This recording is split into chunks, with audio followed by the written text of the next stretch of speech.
Inshuti z'ibiganiro bya tujijurane, iyi ni tujijurane nimero 24, tukaba tugarutse tugiye gusubukura aho twagize tubasomera igitabo cy'umugabo witwa Rukebesha Aloyizi cyasohotse muri Werurwe 2012. Ushize rero tukaba twari twabonye icyo gitabo akaba yaracyise Amazina Aravuga. Tukaba tugiye rero gusubukura iki gitabo aho twabasomeraga. Tukaba twari tugeze rero ku gice kivuga ngo ibyiciro by'amazina. Iyo usesenguye amazina abanyarwanda bita abantu, uyasangamo ibyiciro byinshi, birimo amazina bwite nyirizina, amahimbano ndetse n'ibibyiniriro. Hari abanditsi bashyira amagenurano ukwayo, ariko nsanga amazina yose aba agenura ikintu. Nubwo hari amagenurano arusha ayandi ubukana, njyewe ibyo nahisemo ni ibyiciro mbona ko ari imbonera. Hungu na kobwa. Hari amazina ahariwe abahungu, umukobwa akaba atakwitwa atyo. Hakaba amazina y'abakobwa akaba atagenerwa abahungu. Hakaba n'amazina makeya cyane ibitsina byombi bihuriraho, ayo musanga aciyeho akarongo munsi, n'ahuriweho cyangwa ashobora guhurirwaho n'ibitsina byombi. Ayanditse aberamye ni ay'abakobwa bonyine. Muri rusange, amazina aranga abakobwa akunze gutangizwa akaremajambo muka cyangwa akandi karemajambo nyira. Rimwe na rimwe hakaba n'atangizwa akaremajambo ka. Ariya atangizwa muka na nyira ugasanga aherekezwa n'izina hungu. Byaba rero kera mu muco ahari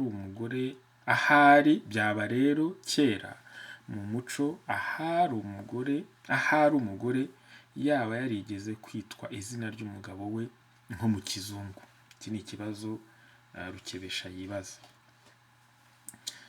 Bakagira ngo ni mukakanaka, cyangwa bakavuga bati ese byabaye icyitiriro cyo kurata inshuti n'abagiraneza. Cyakora kumenya igihe amazina atangizwa muka yadukiye biracyari urujijo. Gusa umuntu yakeka ko bitamaze imyaka myinshi cyane, kuko iyo ubashije kumenya amazina y'abagore babayeho mbere y'umwaduko w'abazungu, azwi cyane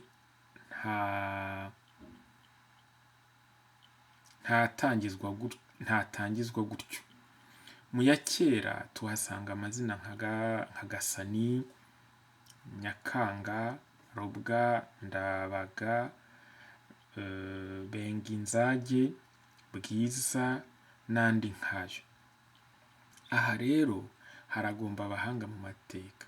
Naho amazina kobwa atangizwa na nyira yo atwereka ko kera umubyeyi w'umugore batavugaga izina rye ku gasozi, ahubwo bamwitiriraga umwe mu bana be. Ibyo bikagaragara mu muco ibwami, bari barasigaranye uwo guhindura izina rya nyina w'umwami bakagira ngo ni nyirakanaka. Izina rya nyina w'umwami bakagira ngo ni nyirakanaka, mumbabarire, bageretseho izina ry'ubwami.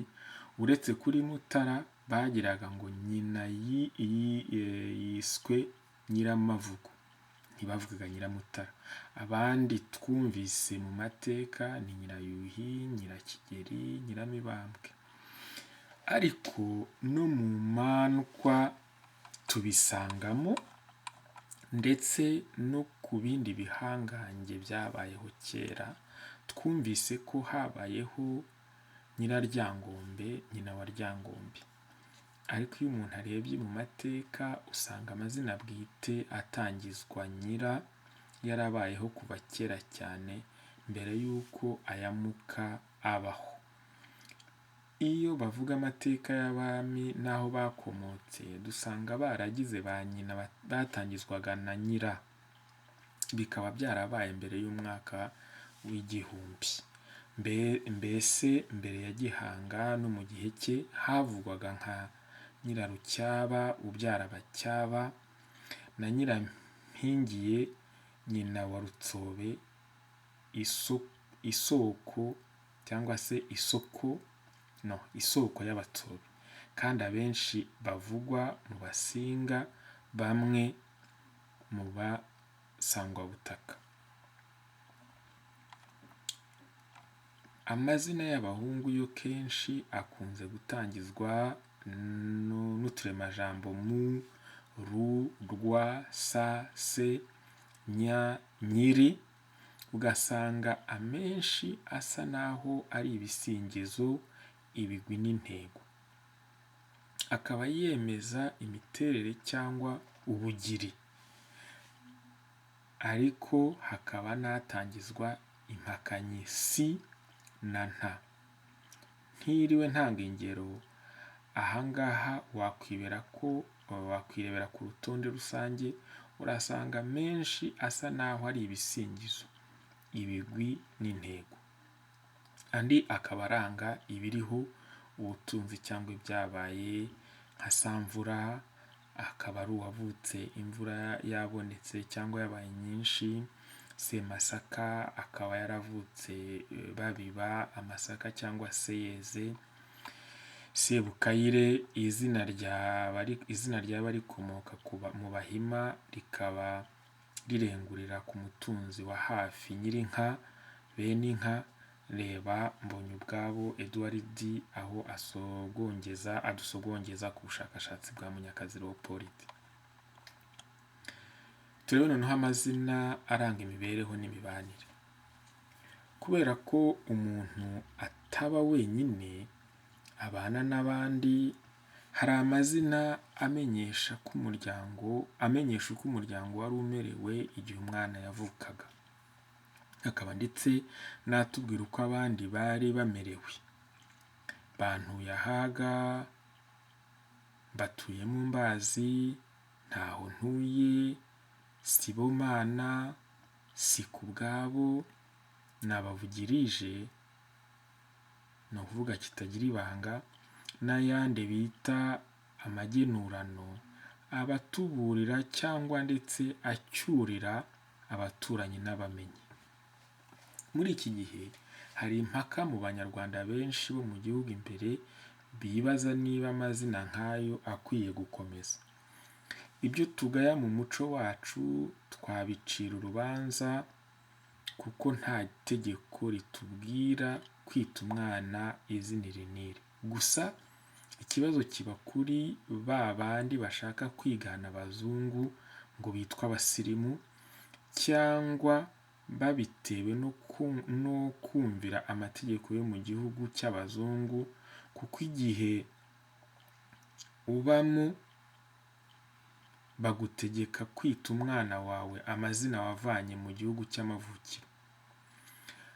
Aha abafite iyo ngorane bashobora kuyitekereza ababishinzwe bakabagira inama zo guhindura amazina.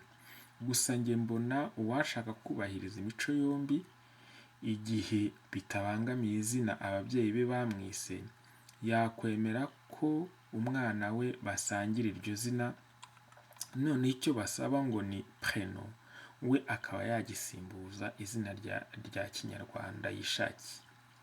Kuko rero ntaho byanditse ko preno ari izina ry'uruzungu cyangwa ry'idini, ni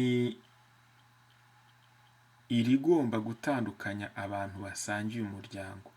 Niba hari ushidikanya n'ibibazo ukuntu nko mu Bufaransa ndetse no mu Bubiligi hari abantu bashobora kwitwa amazina twe tuzi ko ngo ari ay'idini, nyamara rimwe rikaba ari no cyangwa se izina, irindi riherekeje ngo rikitwa preno cyangwa se izina bwite.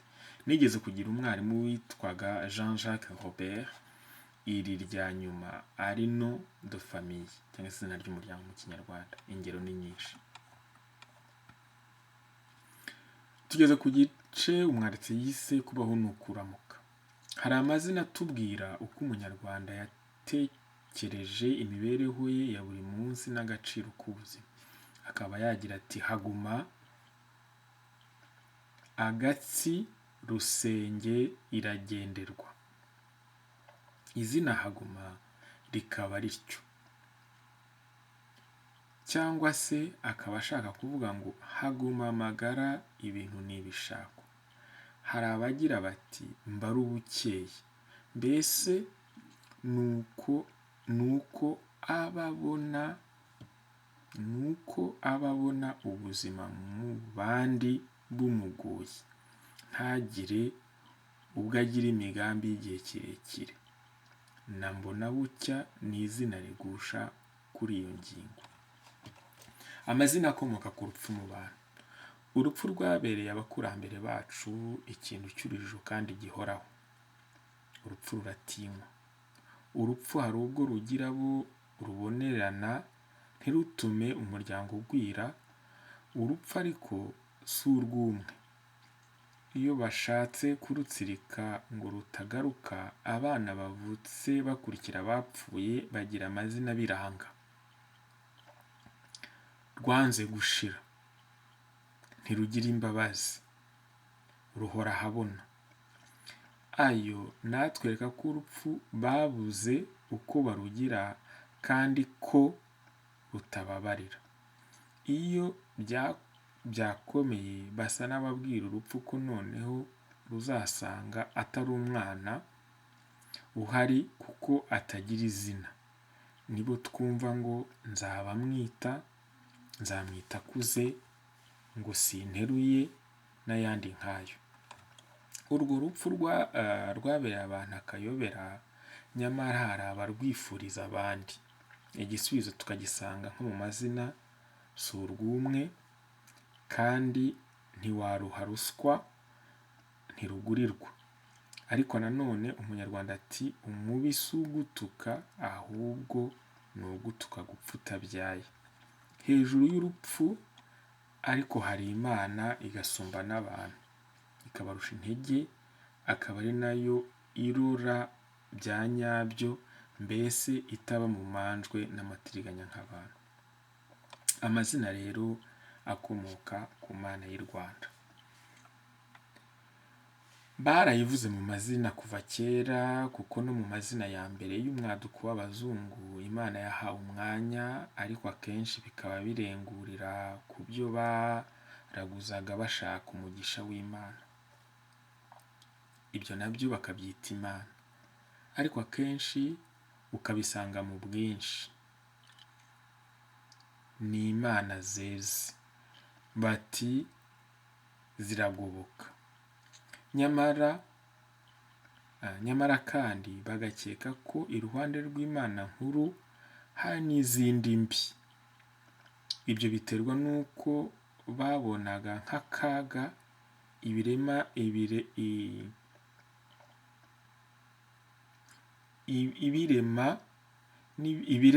n'ibindi bitameze neza, ntibemere uko Imana nzima yabikora.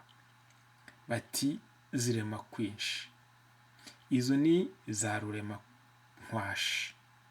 Imana nyakuri yo ntisengwa, ntisabwa ibintu, kuko itangira ubuntu. Ntimugura, ntigurirwa. Iyo muguzi iraguhenda. Imana ikiranura byinshi, idasakuje nk'abantu, ihora ihoze. Aho amadini avuga ko yigisha Imana yadukiye, abakurambere bashyizemo akarusho. Imana bayinjiza mu mazina menshi bakoresheje ikinyarwanda gisanzwe kivuga ijambo Imana, ariko na rya rindi ryigeze kumara imyaka kugeza no kuri Konsili ya Vatikani ya kabiri, ari ryo Mungu ry'igiswahili, ryahawe umwanya ukomeye mu bakirisitu gatolika, ariko riranga ribangikana n'irya gakondo. Ubwo biragaragara ko abiswe ba Bizimungu, Uwamungu, Nduwamungu, Mungu akuzwe bavutse nyuma y'umwaka w'igihumbi kimwe magana cyenda. Hari n'abinjijemo Yezu cyangwa Yesu ndetse na nyina Mariya, ubundi bagahera ku magambo aranga ibikorwa by'Imana, kuba ari Rugira, ari Rurema, kuba ariyo yabanje ikaba iya kare, kuba ariyo nkuru bati niyo nkuru. Ibyo byose turabisanga mu mazina. Kubera umubare w'abantu benshi bagiye bitiranwa ayo mazina, abazungu bakurikiranye iby'iwacu bahamije ko Abanyarwanda ari abantu bakundaga kandi bagikunda Imana cyane, bakabigaragariza mu mazina y'abana babo. Aya mazina bayizeho biratinda. Bene ayo mazina nyamara afite umwanya uyinga 9% ku mazina yose 3608 nabashije kubarura, ariyo musanga ku rutonde. Murumva rero ko kuvuga ngo ni menshi ari ugukabya. Ubwayo si menshi, n'abayitwa bitiranwa bashobora kuba ari benshi, kandi ntawahamya ko ariko byahoze mbere y'umwaka w'igihumbi kimwe magana cyenda, mbere y'umwaduko w'abazungu. Hari ubwoko bw'amazina rero y'inshingano. Uru rwego rwari umwihariko ku bami, haba mu Rwanda haba no mu bindi bihugu birukikije, cyane cyane nko mu Burundi. Mu ntangiriro abami bahamanaga amazina yabo bwite biswe bakiri ibikomangoma cyangwa bakiri rubanda, cyangwa se amazina yabo bwite barayerekaga, noneho bagahabwa amazina y'inshingano cyangwa y'ibigwi. Ibi nta nubwo byaba bitangaje cyane urebye ayo mazina ubwayo, wanagereranya n'ibyo tuzi nko muri Kiliziya Gatolika ugasanga bisa, wagereranya n'ibyo dusanzwe tuzi muri Kiliziya Gatolika ugasanga bisa. Mwibuke ko uhawe kuyobora Kiliziya Gatolika akitwa Papa areka amazina ye yose, iry'umuryango n'iry'idini, maze agahitamo irindi ryo kuranga ingoma ye. Ku bami bavuzwe mu Rwanda ab'intangiriro, amazina ni nk'amahimbano aranga ibikorwa byabo gusa. Ni naho bahereye bavuga ko uwahimbye u Rwanda ari Gihanga, ni ukuvuga uwahanze igihugu n'ubuyobozi bwacyo. Si ukuvuga ko ryari izina rye bwite. Baranaryibagiwe cyangwa bararyibagiza. N'andi mazina yabo y'ibanze iyo uyasomye ku rutonde uko twayagejejweho na Padiri Alegisi Kagame, nawe abihawe n'abacurabwenge, urareba ugasanga yari amazina ya gahunda. Byaratinze noneho badukana ibyo guhamana izina rya mbere bakagerekaho iry'inshingano rya gahunda nyayo, maze uwiswe izina iri ry'ubwami akaba ahawe n'inshingano, agakuranwa atyo ku buryo ibihe byasimburanaga biha igihugu kwaguka, kuronka ubutunzi n'amaboko, cyangwa se kugwiza amahoro n'amatungo. Ngo akiri umututsi, umwami yabaga afite izina bwite nk'abandi Banyarwanda, ariko igitangaje ni uko abana b'umwami batitiranwaga n'abandi. Babigenzaga gute kugira ngo rubanda rundi rubyubahirize? Aha abaturusha kumenya iby'urwo rwego bazadusobanurira. Gusa ayo mazina y'inshingano yakomezaga kugaruka. Ni Cyilima na Mutara yatangizaga icyiciro, kandi akaba ay'abami bari bashinzwe iby'inka n'amahoro. Ntibaritoranyaga ubwabo nk'uko twumva abapapa ba Kiliziya Gatolika. Reka da, basangaga bigenwe bityo mu bwiru. Hakurikiragaho Kigeli, akaba umwami wo kwagura igihugu, nawe agakurikirwa na Mibambwe, bari bahuje gahunda. Nyuma ya Mibambwe hakurikiragaho Yuhi, umwami w'umuriro, ni ukuvuga umwami w'imihango. Turebe noneho amazina yo gushima, kurata cyangwa se kugaya.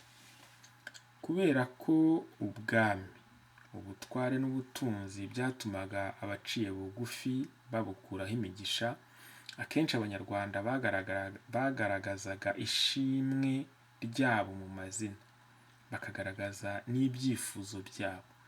Iyo byabaga bitaganisha ku mwami ubwe, byabaga bigusha ku matsinda y'abantu b'abamikazi.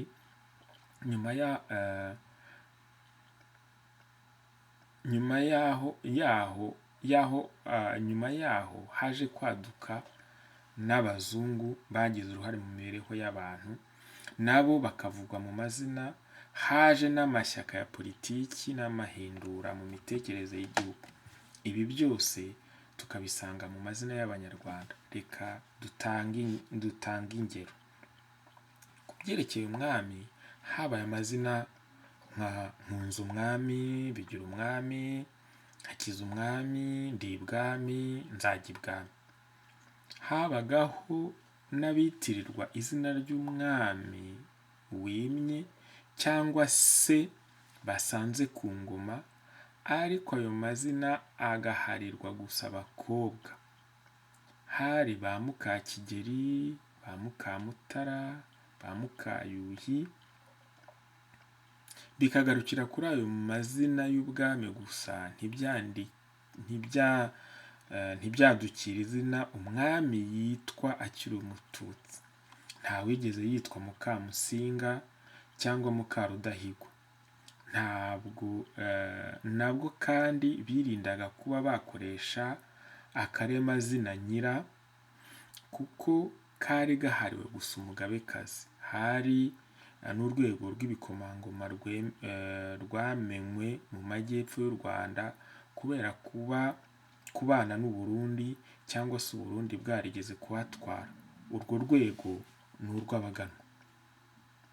Abo ni abana b'umwami i Burundi, mbese n'izo mfura nk'uko Murankore bo bitwaga Abanyiginya. Aha hagatuma twibaza niba Abanyiginya bo mu Rwanda barahoze igihe cyose ari ubwoko, cyangwa niba barakomotse nko ku Munyiginya waba yarihaye ubwami mu Rwanda avuye Murankore. Ni byo gucukumburwa twifashishije amateka y'akarere k'u Rwanda, Rukiga na Nkore, Mpororo, ndetse umuntu akaba yakomeza gushakira mu mateka ya Bunyoro. Tugarutse kuri rya jambo ry'urwego rw'Abaganwa, dusanga hari amazina nka Nsanzabaganwa, Nsanzumuganwa. Naho mu matsinda yandi yakunze gushimirwa mu mazina bitewe n'umwanya ukomeye bagize mu gihugu, bakagira abo bakiza. Ndatanga ingero ku mazina nka Ngirabega, rishobora kuba ryaramamaye cyane nyuma y'intambara yo ku Rucunshu, igihe Abega biganzuye Abanyiginya mu mwaka w'1896. Naho abarase Abanyiginya harimo abise abana babo Ngirabanyiginya, Nkundabaka. Abaka ni Abanyiginya bo kwa Rwaka.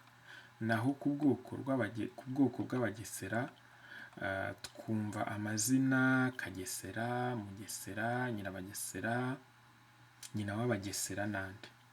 Ariko muri ayo ngayo akomoka ku Bugesera, uretse ay'abakobwa asa n'ashimira, ay'abahungu arahamya gusa. Ukaba wagira ngo ni uwo muri ubwo bwoko.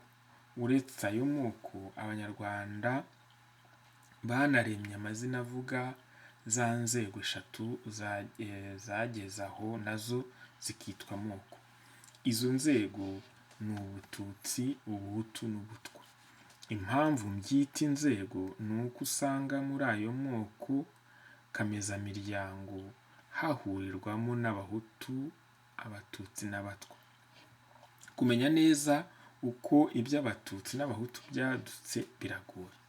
Naho Abatwa bo dusanga kenshi mu bihugu bya Afurika kugeza muri Afurika y'Epfo, kera bagombaga kuba bari baremye bagomba kuba bari baremye ubwoko bwihariye. Muri Afurika y'Epfo ho babavugaho ubutwari cyane ngo barwanyije abazungu ku buryo bukomeye, na Nelson Mandela arabihamya ku byerekeye urwego rw'abatutsi. Abanditsi benshi batubwira ko ngo ari abaturutse ahandi, cyangwa bikaba bivuga abakungahazaga abandi ku nka. Cyakora uru rwego rwavuyeho amazina yo gushima cyangwa kwihakirwa. Hakaba harabaye rero ba Nkundabatutsi na ba Nyirabatutsi, naho urwego rw'Abahutu n'urw'Abatwa zombi zagiye zigira amazina asa n'aganisha mu byo kugaya. Ngutuma Abahutu agira benshi, ngo Gahutu, Sagahutu. Mu by'ukuri Sagahutu ni uguhakana Sagahutu, nubwo bivugwa dukunze kuvuga ngo ni Sagahutu, bivugwa ko Sagahutu bishatse kuvuga ko atari Agahutu. Sebahutu, naho amazina agusha ku Batwa ni nka Gatwa, Nzakabatwa cyangwa se Nzakabatwa. Sagatwa bivuze ko atari Agatwa, Sagatwa, Sebatwa, Segatwa na nyina w'Abatwa.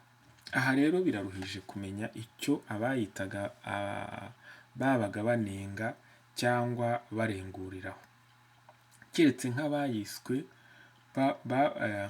babashije kudufindurira ibyo ababyeyi babo bababwiye kuri ayo mazina. Hakaba rero n'abazungu mu mitegekere y'u Rwanda, muri bo higanje Ababiligi bahamaze imyaka igera kuri 45. Dusanga rero hari amazina nka Muzungu, Sebazungu, Ngomanzungu. Ku byerekeye Abadage bamaze imyaka nka 17, basize irya Kanayoge ari irihimbano Abanyarwanda bari barise umuyobozi Abadage bari bageneye u Rwanda, ari we Kant, ngo wakundaga koga mu migezi yose aho yanyuraga, bamwita Kanayoge. Rero hari n'amazina ariko yakomotse ku bapadiri ba mbere nka Blah, havuye Terebura, ubwo yari Père Blanc, Terebura. Niba na mbere baraje bavuga Igifaransa bagira ngo Père Blah, sindabimenya. Habaye na Padiri Lecoindre, bavanyeho Barikwenderi n'abandi. Naho Ababiligi muri rusange tukaba twarabakomoyeho amazina nka Kabiligi, Mubirigi, Nyirababiligi. Kera bandikaga bakoresheje inyuguti ndende, niyo mpamvu amazina ye mu Bubiligi yanditswe gutyo. Mu zindi nzego zaje nyuma twavuze amashyaka n'amahindurangoma. Nubwo haciye muyaga mu mwaka w'1959, nta muntu nigeze numva yaritiriwe izo mvururu, ahubwo mu mwaka w'1961 hadutse amazina nka Demokarasi, Turatsinze, nubwo ryari risanzwe ryiswe n'abavutse mu gihe cya Kamarampaka. Repubulika, Parimehutu, kwitiranwa n'ishyaka cyangwa n'imitegekere y'igihugu nabyo bifite imizi mu Kinyarwanda, kuko ari amarangamutima y'ibyabaye. Bamwe bumvaga bibanogeye cyangwa se binabagoye. Ntibinatangaje ko nyuma habayeho ba Bwigenge, turi ku bwigenge, na nyuma haba Mukamuvuma. Iri ryakurije kuri MRND yadukanywe na Perezida Habyarimana mu mwaka w'1975.